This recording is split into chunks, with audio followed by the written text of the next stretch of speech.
Class, I wanted to make a video to help guide you through your first speech that's coming up in a couple of weeks. I just got done grading the introduction and conclusion and thesis statement assignments and wanted to give just some overall feedback to everyone. And I've been really relying on the written announcements or the typed out announcements because sometimes those are just the quickest things to consume, right? You just gotta skim over the announcement and know what's going on. But I also like to send video announcements as well as audio announcements to my students. So you'll be seeing a variety of those this semester, but this was really the first opportunity that was relevant enough to make a video. So if this is the first time you're seeing or hearing my voice, hello. I am the wizard behind the curtain that has been talking to you and grading your assignments. So for the instructional presentation, some of you emailed me and said, what am I supposed to be writing about? What is this next speech? Well, if you look to week 9 in the coursework in Blackboard, you'll see the details for the instructional presentation. This is my take on the informative speech. What I found is very few times in the real world, when we are in our professional lives or in the academic world, very few times are we just asked to come and speak about a random topic to inform people. Typically it's more about a teaching opportunity or a learning opportunity. Sorry, that's my phone. So what I wanted to give my students was an opportunity to teach something. So once you are all grown up and working, you are more likely to come into a situation where you have to train people, right, on the job. You might have to explain concepts to them or give a training to a big group of people. And the same goes for really any context. There are very few occasions in life where someone says, hi, can you come give a speech about the migration patterns of penguins? Something random like that, unless that's your research, field of study. Very few times are you asked to do something like that. However, you are asked to do some type of lecture style speaking on a topic that you might be an expert on. So if that is penguins, that's okay. But I try to get my assignments to be something that is relevant to what you might actually do. So looking through the introduction and conclusion and thesis statement assignments, I found that some people were a bit confused on a topic. So I want you to choose a topic that you're really interested in, a topic that you like to talk about just all on your own. You don't have a teacher forcing you to do it or pushing you, to submit assignments about this topic. It's the thing you really like. However, many times the topics that we are very passionate about have to do with persuading people. And I want to encourage you to save that topic. If it's an argument that you're making, like this is the right way and that's the wrong way, save that for your persuasive speech, because you will have one of those this semester. But first, we have an instructional presentation. So think through your topic. It doesn't mean you have to completely change your topic. If you're looking at it and you're thinking, yeah, this would be great for a persuasive speech, it doesn't mean you have to change it completely. You might be able to simply change the topic into an informative kind of style rather than persuasive. And the way you do that is by just taking a very specific part of that topic and informing us about that or teaching us about it. So I'm trying to think of an example. If you were trying to persuade us that, about gun rights, you might switch from persuading us about gun rights to teaching us about the proper way to, buy or use a gun, or inform us about the purposes that aren't dangerous about the gun. Now, I know that that's a hot topic, so I'm not trying to push that on anybody. It's just the first thing that came into my mind. Or if you're trying to persuade people that gardening is good for your mental health, that's more of a persuasive appeal. So you might just change it to the benefits of gardening. It's a very, it just kind of blurs that line, right? Is this what we're trying to do? So think about your topic, look over it, ask yourself, is this going to be more of an argument? Or is this going to be me teaching about a topic? Some of you chose really good how-to speeches, so like how to how to present food, like how to cook and present food. That's really good. And so if you do have a how-to topic that you're thinking about, then that's going to be a really good place to start for your instructional speech. I just want to say this, especially to the ladies. Please don't teach me how to braid hair. It doesn't take up 5 minutes of time, which is what your speech time frame is, and it doesn't have enough to it. I've seen this a lot of times. If I've got a 14, 15-year-old group of students, somebody wants to teach us how to braid hair, and you have to think about your audience. Is this going to be relevant to everyone in your audience? And usually the answer is no. When it comes to braiding hair. So I didn't see anybody choose that topic, but just in case you're one of those that wants to change from a persuasive appeal to more of a how-to style, the braiding of the hair, it just doesn't take up enough time. There's not enough to it.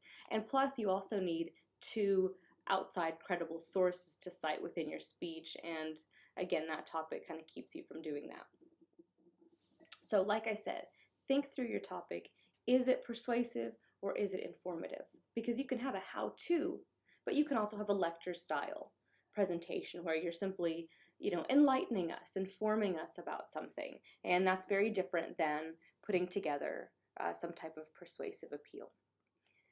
If you're thinking, I still have no idea what you're talking about, I am so confused, then email me respectfully, let me know. Send me over your topic that you're wanting to do, and I can kind of help you brainstorm with that. You might want to completely change the topic, or we might just revamp how it sounds. So think through that concept.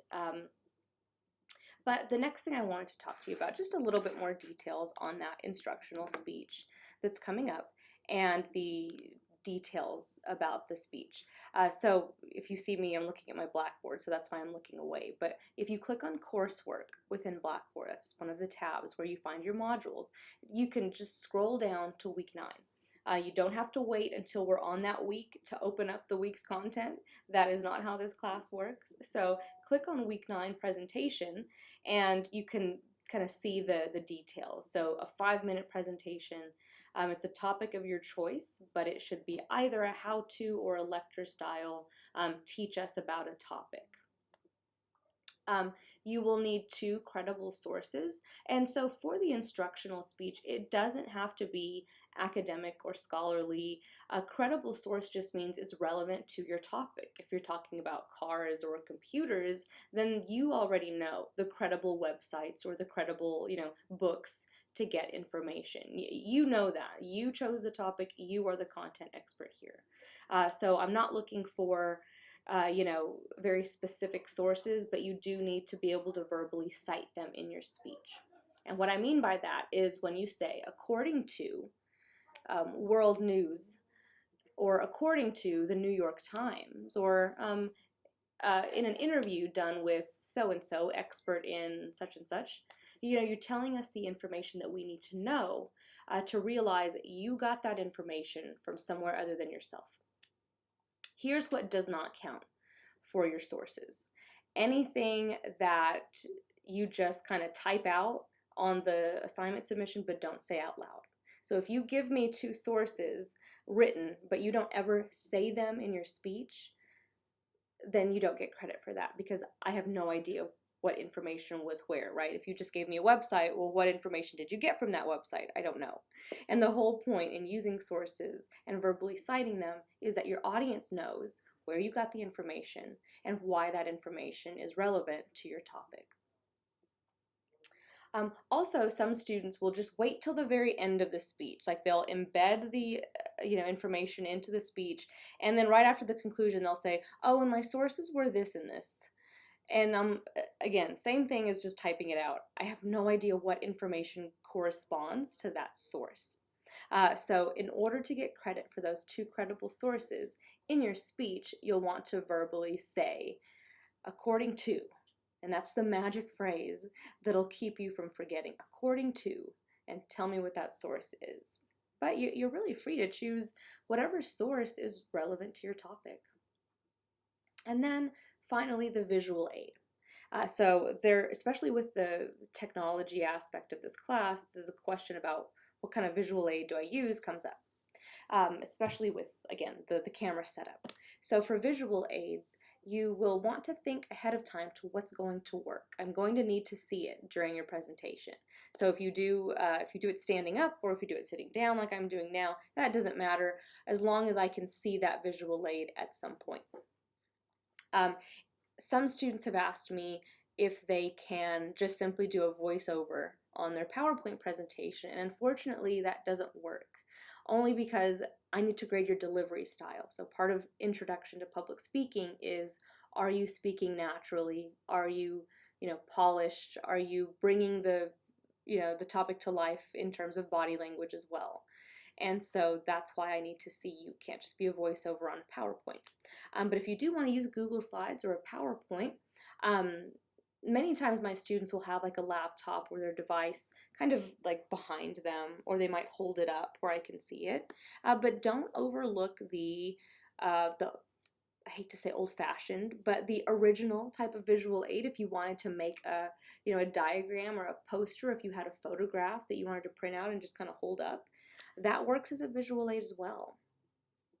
If you're doing a how-to presentation, especially if it includes a demonstration, any prop that you have is going to count as a visual aid. So if you're doing a how-to presentation about, how to make something, or how to explain how a computer works, I think that's a topic I heard, showing a piece of it will count as a visual aid. So think through what visual aid you would want to use and get that ready, because not this week, but week 8, you will be submitting, creating the visual aid for your instructional speech. Now, if you are using a PowerPoint or Google Slides, of course that's going to be the easiest thing, but if you're using a prop, or if you're making a poster or something, take a picture of that and you can upload it. So it doesn't have to be Google Slides, although the assignment itself is going to make it seem like you have to make one. You don't. If you don't want to make a slideshow, you don't have to. They're really helpful, but they're also overused. So be creative with that, but think through the fact that you will have to use a visual aid and how you're going to position the camera and all that stuff. It gets to be logistical as well. So it does take thought beforehand. Don't be that person that doesn't think about it until week 9. And these assignments are kind of meant to force you to think about it way ahead of time. You should have had, 1, 2, 3 weeks prior to submitting the speech to actually think about it. So I hope that this gives you some helpful information. I will conclude now by just reminding you to think through your topic. Make sure it is teaching us something rather than arguing in a persuasive way about something.